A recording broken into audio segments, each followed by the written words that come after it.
Hello, Hojoz here, and in today's rather relaxing episode of the 4th season of Cedara Fight Competition, we'll see the Hammerhead Interceptor by random user Mayo battle the Sparrowhawk by Cedara, and the JRA X-1b by Hojoz Aerospace will battle my Hz Idori MkIV D-1. Well, all I can say about this lineup is that two rookies will be fighting against each other, and two more experienced people.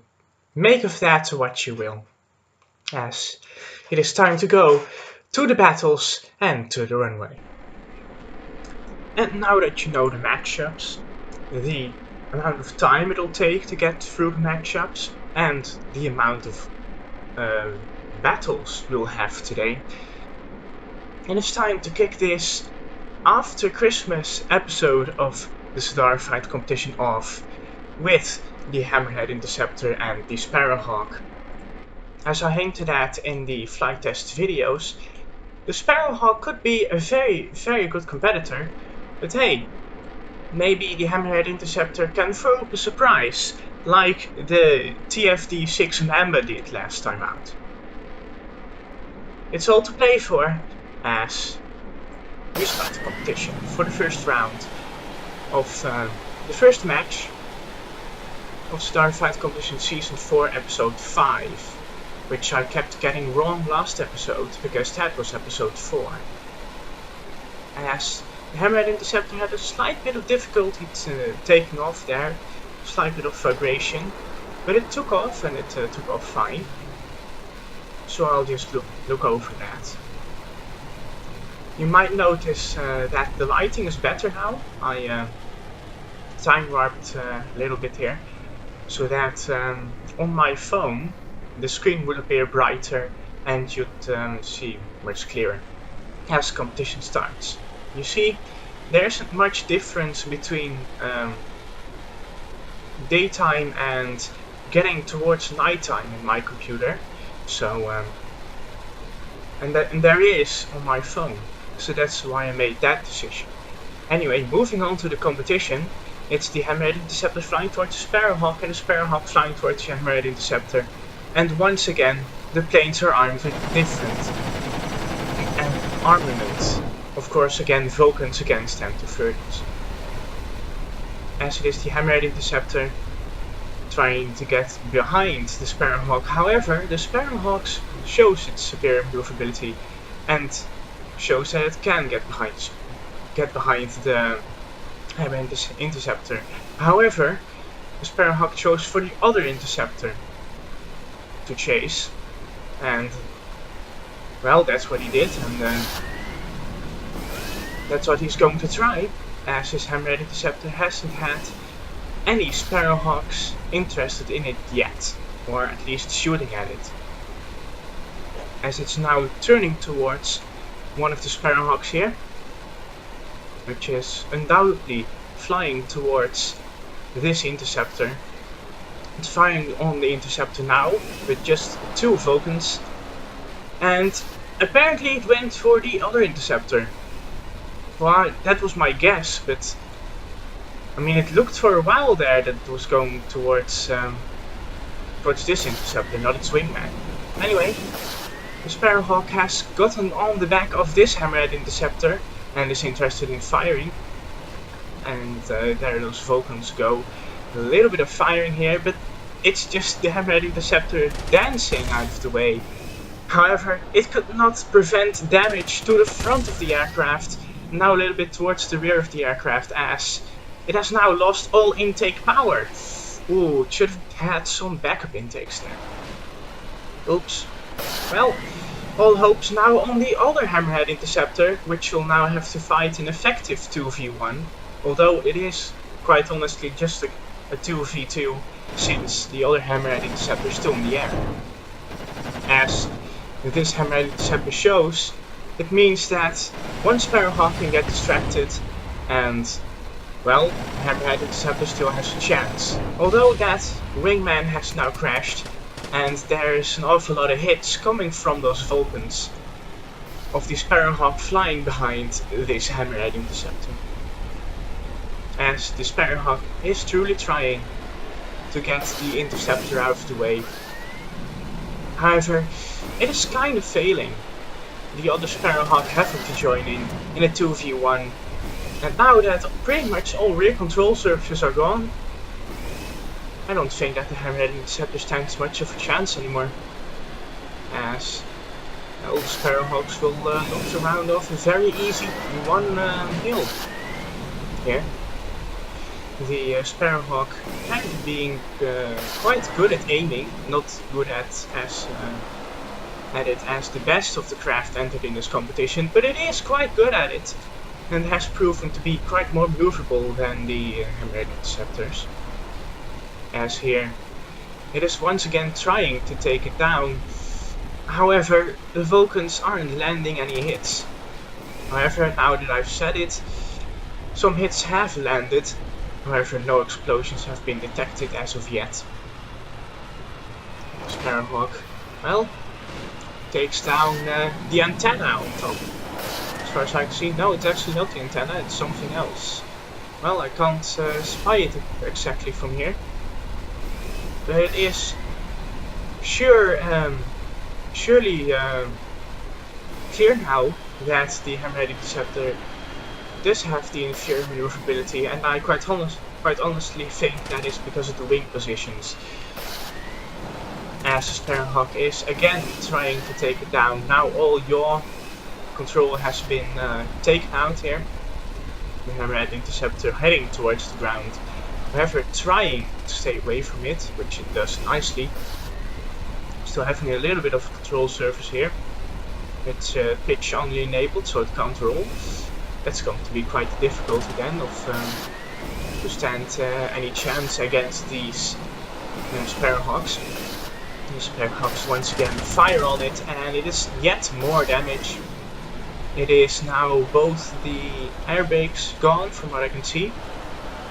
However, still all armament remains on the Hammerhead Interceptor. Both the Sparrowhawks still trying to take it down, but it is quite resilient, just like the H86 longsword, which it had beaten. The Sparrowhawks going around for another pass. Both of them now firing at the same time. At least I believe that was going to happen. But no, it didn't. As it is still one Sparrowhawk looking to get this Hammerhead Interceptor out of the air for once and for all, after the first Hammerhead Interceptor was quite easy to disable. However, there is still nothing going on in the way of critical hits on the Hammerhead Interceptor. It's still quite able to dodge Vulcan fire, or at least absorb it. Whether that be because of poor AI aiming, or because well, the Sparrowhawk isn't that good of the guns platform, I don't know.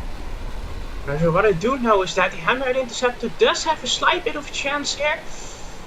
Could try something, although it's decided against it because the other Sparrowhawk is at its back. Now, the other Sparrowhawk having of course been nearly into the ground, as you might have seen just a second ago. However, it managed to keep it off the ground for now, and going back towards the Hammerhead Interceptor now, which is still absorbing the gunfire of the Sparrowhawks. Maybe the Vulcans weren't the best guns to use here, or maybe it's just simply because the AI is bad at aiming.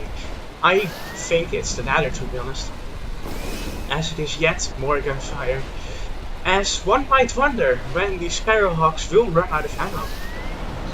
And maybe the Hammerhead Interceptor can score a victory simply because it hasn't run out of ammo yet. That'll be interesting.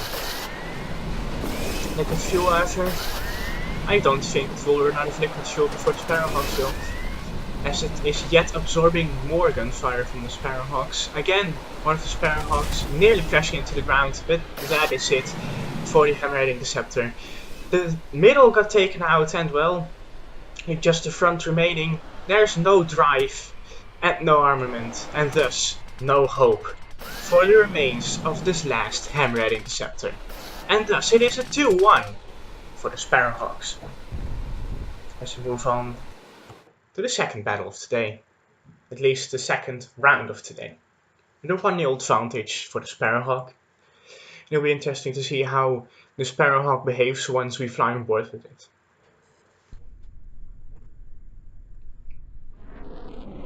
As we shall do now.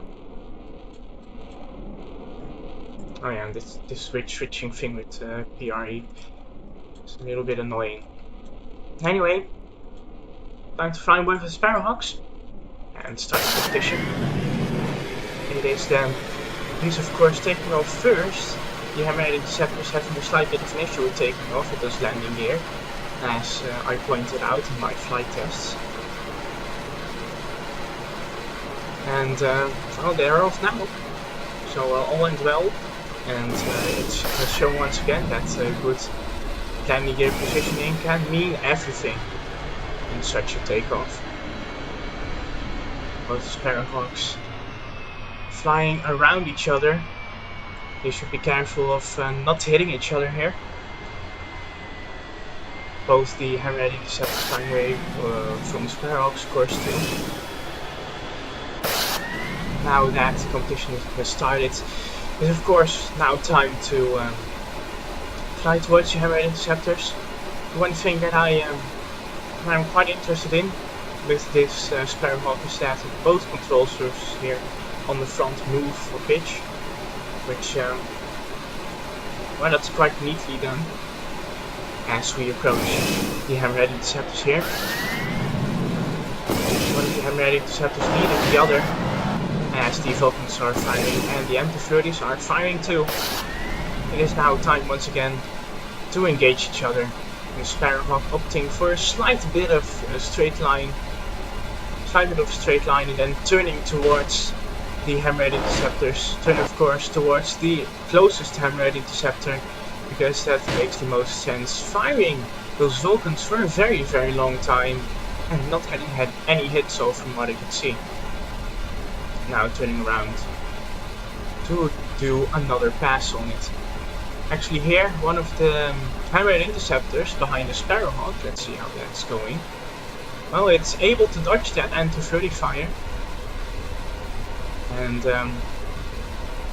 it is now also able to engage the other Hammerhead Interceptor, as that Sparrowhawk is engaging the Hammerhead Interceptor's wingman. This Sparrowhawk now firing on the Hammerhead Interceptor. It looks like it would go into the ground, but it didn't.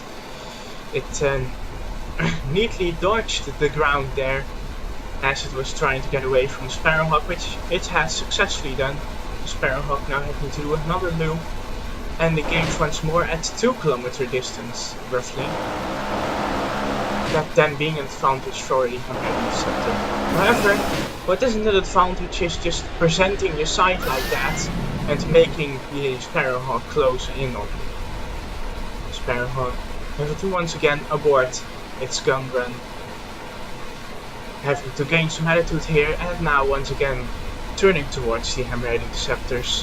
One of the Hammerhead Interceptors firing on the Sparrowhawk once again. This is looking to be a closer battle than we've seen before. However, the Hammerhead Interceptor had to disengage. Sparrowhawk now able to maybe engage your Hammerhead Interceptor. However, it went into a head-on and thus kindly ignored it for now.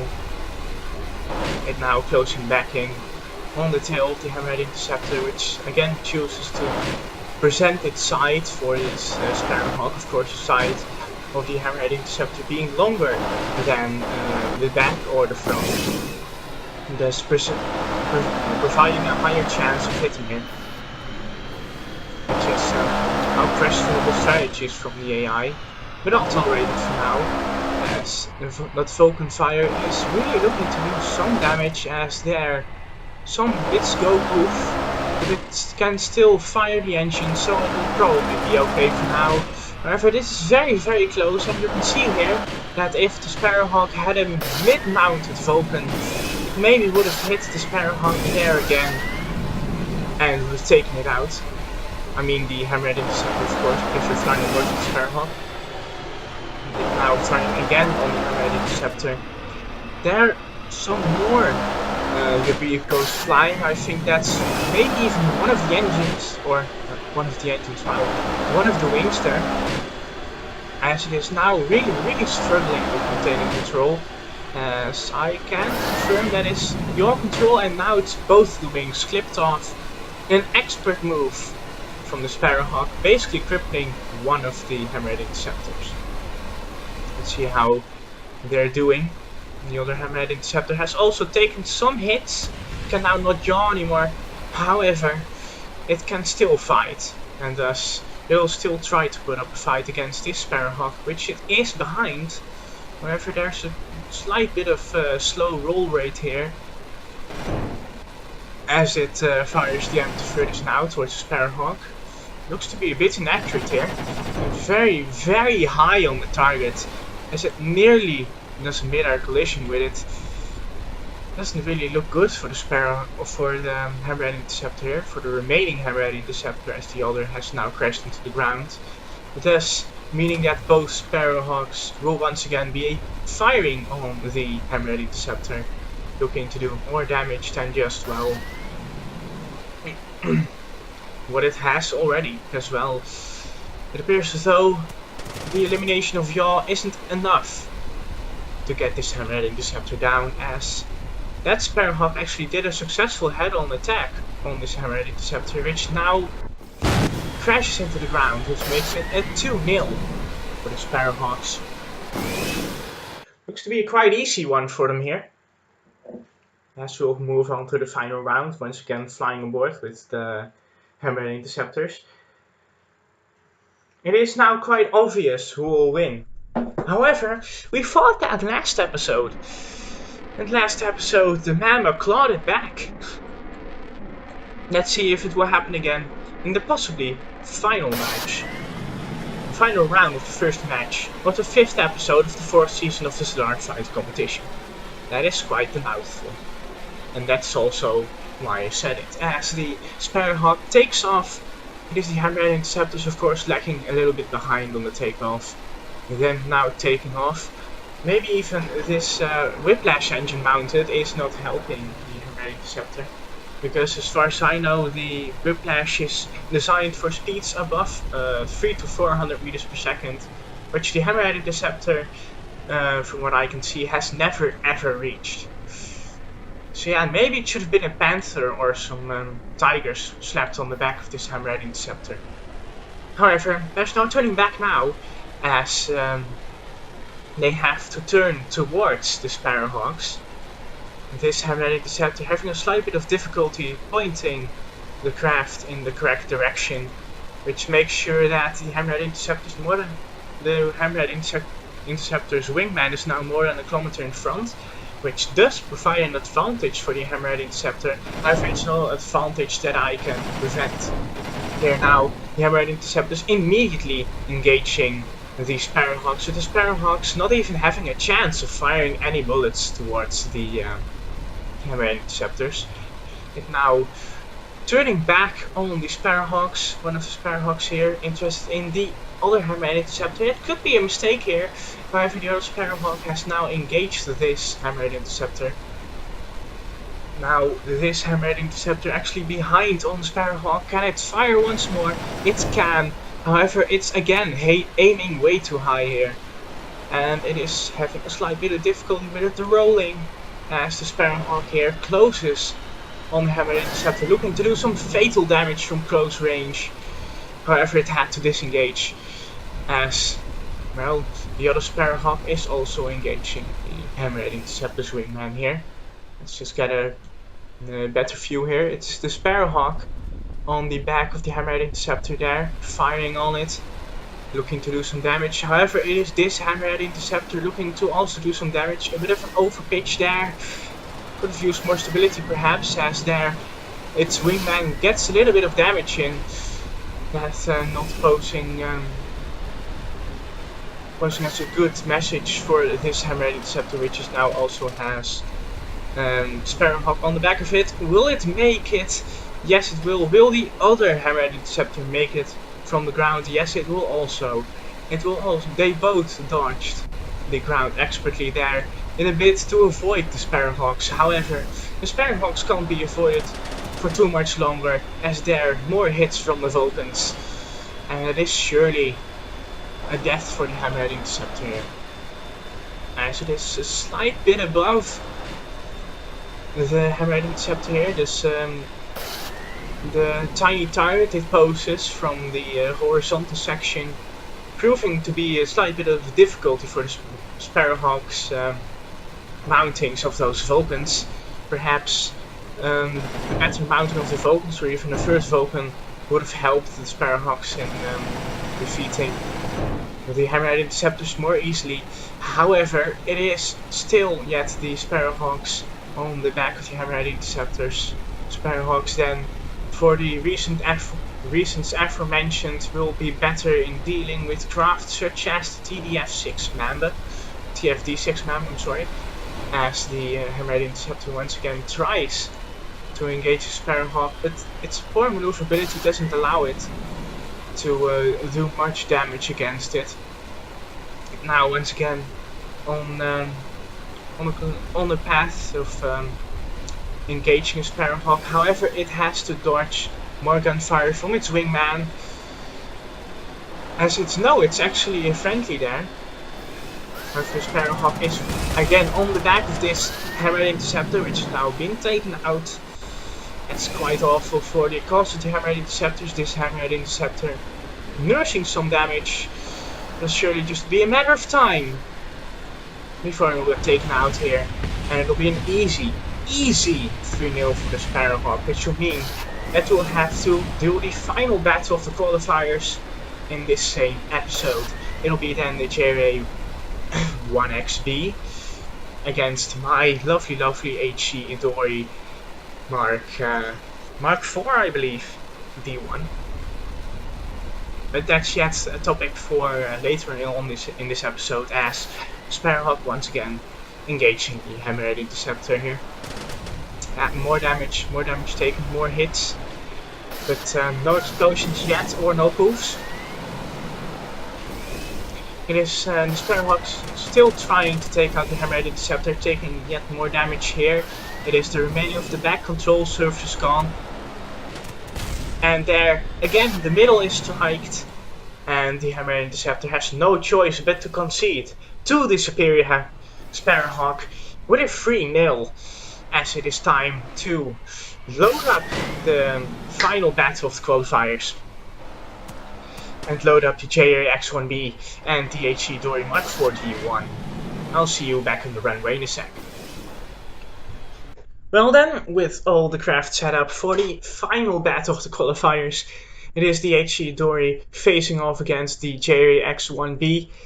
And if you ask me, it is my Idori standing a better chance here, as the JRA X-1b has pretty much failed to beat the HA6 longsword in my flight tests. And thus, based on that, my suspicion is that the Idori has the better chance of winning here. However, nothing can just be concluded on flight tests. It'll have to be concluded in a 2-on-2 competition, with the Idoris taking off for the video first here in the first round, the second match of the 5th episode of the 4th season of the Starfighter competition getting underway, with a whole ton of those Tiger engines firing on the Hz Idori. It is obviously the first to take on here, the JRA X-1b falling not too long after. However, from what I can see here, it was going to take a long while for those JRA X-1bs to get up to attitude. However, it is just a question if they'll make it before it's 8 kilometers and it is time to turn on your enemy. The Hz Idori having the height advantage here. However, from past DDAC experiences, the height advantage means absolutely nothing in the dogfight. And of course, DDAC doing dogfights only here as the competition starts. It is quite sad, to be honest. The Idori losing quite the speed there in the turn. However, it regains it rather quickly compared to the JRA X-1b's release high I'm convinced that the Idori gains speed faster than the JRA X-1b as we are nearing engagement range with Gauss again. And the further it will be interesting to see which gets better done here. As pretty much now we're allowed to fire.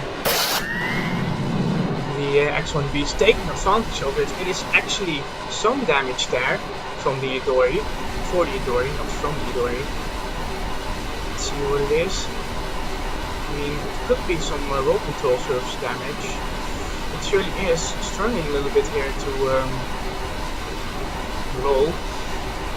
But I can't see any damages on the roll control surfaces here, as one of the Idoris is actually eliminated.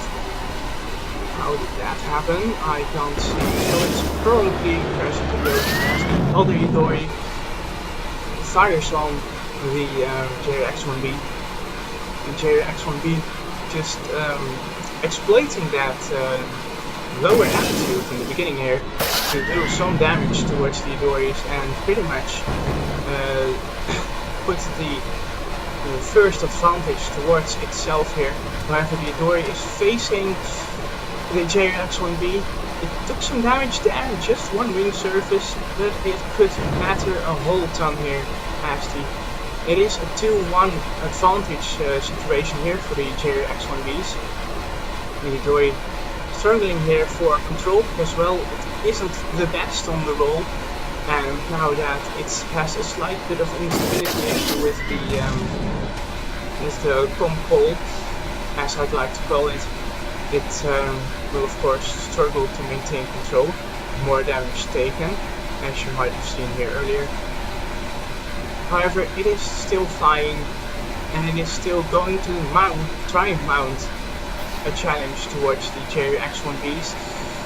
The X-1bs firing on the HE Idoris with those anti-30s. However, it is dodging quite violently. The Idori not quite proving to be the best in a head-on fight. However, it is another crash from the Idoris. And thus, with 2 crashes out of 2 planes for the Idoris, it is the JRA X-1bs pretty much winning because they, 1, drove him into the ground, 2, had the height disadvantage, or at least the lower altitude, and then 3, pretty much the Idori taking damage in head-ons. So it's looking quite good here for the JRA X-1b to take a victory. It's taking the 1-0 advantage and having some obvious advantages over the Hz Idori Mark IV D-1. How sad that is to admit, because, well, I have to regard the Idori as one of my best craft constructed. Which the irony is, my joke entry, the cheeky, that made it. That made it into the quarterfinals. But yeah, here again the JRA X-1b, which will be flying on board with, taking off, and then the Idori, of course, taking off long before the JRA X-1bs. It will be interesting to see if the JRA X-1b can once again exploit that lower altitude to do some more damage on the Idoris and possibly eliminate them again. Then also just getting the advantage on the Idori's bad roll rate. It's quite easy to drive into the ground apparently. As we are getting towards the start position, we are nearing it now, 7 kilometers roughly. There it is, 7 kilometers. And we'll be starting the competition right now. As the X-1b's turn, and once again having the lower altitude, especially this X-1b, which apparently struggled to gain altitude in the initial encounter. That pretty much is a major advantage for the JRA X-1bs, one of the X-1bs not being able to gain altitude as quickly as the other, then presenting one target for both the Idoris to engage, while the other JRA X-1b pretty much has free reign over them. As you can see here, the Idori is pretty much forced into engaging this JRA X-1b, while the other JRA X-1b coming out of flank and the lower position, pretty much able to try and do some more damage on the Idoris, then giving them the advantage in the first part of the battle. Here, as it is not looking to do any hits on the Idoris yet, the Idoris looking to stand more of a chance this time. As they turn and struggle to roll, it is firing on one of the JRA X-1bs in a non-head-on encounter. However, this JRA X-1b tried to fire on an Idori. There's quite the lag there. Does that mean an explosion? I don't think so, as one of the Idoris is actually firing this very JRA X-1b, and that blew it up just in one tiny burst. Just a couple of bullets is all it took to blow up the JRA X-1b, and it is now a 2-1 advantage for the Idoris, pretty much enjoying the best gun in the game, not accounting for weight, as there the last of the JRA X-1bs gets eliminated quite easily by what looks to be now a superior Idori. However, when you're flying board with it might just be a whole different question, as it is the third round. It is 1-1. It is an equal status for the Idoris and the JRA X-1bs. It'll surely be interesting to see who takes this one. Will it be the JRA X-1bs exploiting that lower attitude, or will it be the Idoris exploiting pretty much the better maneuverability, as far from what I can see? However, the JRA X-1bs, to quote Jolly Roger Aerospace himself, were built to dance out of the way of bullets. Something that proved quite effective when the Idori finally got a good chance of firing on the JRA X-1b. Now the Idori is of course taking off first, and then the JRA X-1bs leaving it late to taking off right now, while the other Idoris have already formed a gap of some 1 kilometer towards the JRA X-1b before they took off. Now this battle is really does demonstrate the advantage of having a lower attitude in this version of BDAC, and pretty much all past versions of BDAC as far as I'm concerned, especially with gunfights, because as you were able to see, it pretty much allows the aircraft to have the better starting position, and thus the better angle to fire on the enemy. As now we again turn around for the third round of the 5th episode of the 4th season of Fighter Competition. I'm just going to keep saying that because it fills so much time, and it means that I'll have to do less Formula 1 conversation because it's the Formula 1 off season. I have nothing, absolutely nothing to say. It is then the Idori is closing on the JRA X-1b, the JRA X-1b is closing on the Idori. It is pretty much time to fire now. So the lower JRA X-1b, and now also the Idori is coming into action. Pretty much doesn't have a choice but to dive down towards that other JRA X-1b, which has then the lower attitude. However, it's gonna do quite the damage yet. Then one of the JRA X-1bs just engaging the Idori. It is now pretty much, yeah, both the JRA X-1bs firing on the Idoris. However, we know that the Idori can turn this around quite literally, because it's pretty much has nice maneuverability, as it does quite a bit of the charm against that. Still, the JRA X-1bs on the tails of the Idoris. One might wonder how long this will take before either the Idoris get eliminated or before the JRA X-1bs lose the advantage. And it looks to be one of the JRA X-1bs losing the advantage, as one of the Idoris is now able to engage it. It is now forced to disengage and engage the other JRA X-1b, possibly because of a slight disadvantage in speed, because it had much more speed, as this Idori has been dealt a lot of damage, but it's still flying, so it can at least serve as a target. Yeah, there, one of the JRA X-1b's simply and quite honestly beautifully eliminated by the Idoris.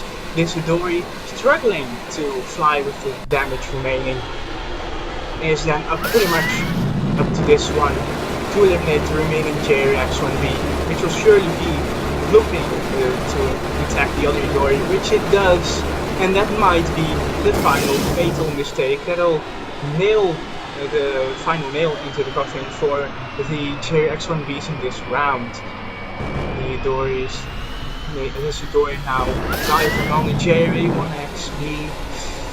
It is a JRA 1xb dodging beautifully and turning the battle around for himself. However, it is now the superior speed of the Idori pretty much acting in the disadvantage of the JRA X-1b. As one of the Idoris nearly landed but gets into the air again. That is really just a disadvantage, because still the JRA 1xb is focused on the other very damaged Idori, leaving the able Idori to fire on it. It is some hits, I see some enlightenment, and I see some poofs. Will this be fatal damage, or will this simply be damage sustainable by the JRA X-1b? Well, it surely will be sustainable if the Idori just flies in front of the JRA X-1b like it's nothing. Let's see what the damage is here. It is damage to the tail. It is pretty much a loss of yaw control. The Idori now beautifully turned back on the JRA X-1b, very much a surprise move. At least I'm surprised by it. More damage to the JRA X-1b, and that will surely be it eliminated. As I can only see explosions, it is now clear that the JRA X-1b has lost all of its engines, and it's simply a matter of time before it finds the ground. So it is with the other Idori also encountering the ground right now. It's simply bouncing off again. I'm gonna try to take off. No explosions here. It just does a lot of weird maneuvers. It's simply refusing to land, and there the JRA X-1b finally crashed into the ground. And it is another day, another victory day for the Idoris. It is a 1-2 advantage. Why do I say 1-2? Well, JRA X-1b got the first victory. Well then, this could be the deciding round, or could the JRA X-1b simply turn it around? We'll see. As we'll have to fly aboard with the X-1bs once more in the fourth match.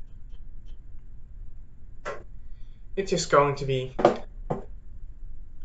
oh so interesting as this battle has turned out to be. Because I thought to myself that the Idoris would have quite the easy target in the JRA X-1bs. However, they proved to be at least a bit of a tough enemy.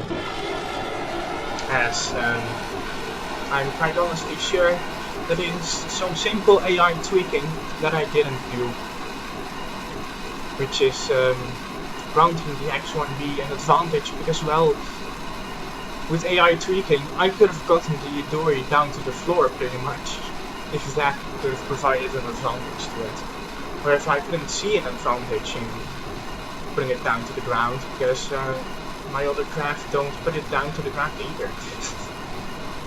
If that makes sense. It is the JRA X-1b, again, possibly in the final match of its reign, but possibly in the second to last match of a victory, as it is time to turn around and start the competition. Once again, the JRA 1bs down to the ground.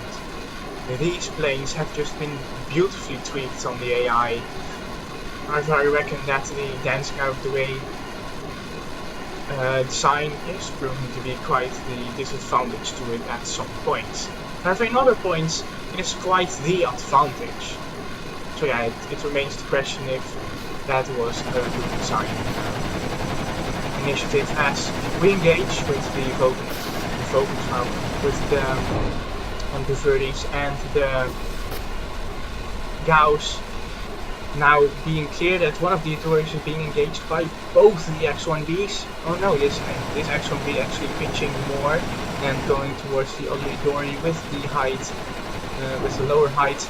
Now, however, the Idori's speed got a bit of the advantage compared to the JRA X-1b's aiming skills, as it is now on the back pretty much of one of the JRA X-1bs. It's actually head on with the JRA X-1bs. A little bit of a light up there, but I can't see any damage sustained.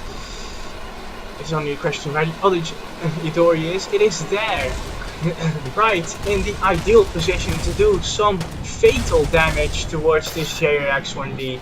It is eliminated, and one might wonder whether this will be the final JRA X-1b surviving, or whether JRA X-1b can still do something to try and eliminate the Idoris.